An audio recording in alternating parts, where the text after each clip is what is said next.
David, this week's episode of Positive Regression, we talked about there's 5 more races left in the regular season. We saw Kurt Busch go win and in, right, last week in Atlanta. So we were trying to discuss who could still do that.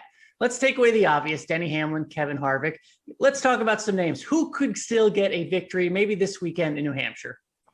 Well, if you're not leaving me with those two, there are 2 drivers that I've identified, Eric Almirola and Matt DiBenedetto. So let's talk about Almirola first, because his success in New Hampshire predates his time at Stewart-Haas Racing. He had a pair of top 7 finishes driving for Richard Petty Motorsports. And in the last 3 years, all of those with SHR, he hasn't finished worse than 11th.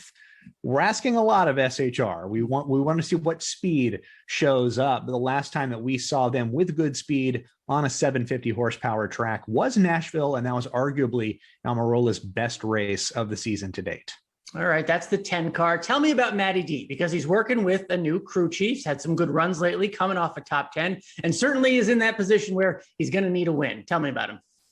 Yeah, and he's going to a racetrack in New Hampshire that he's won at in the ARCA East, and he finished 5th 2 years ago with Levine Family Racing, 6th last year with the Wood Brothers. And if we consider the focus on 750 horsepower tracks by Team Penske, Wood Brothers being a Penske affiliate, that might fit into the wheelhouse of what the Wood Brothers racing team is doing, and DiBenedetto seems poised to potentially benefit from that.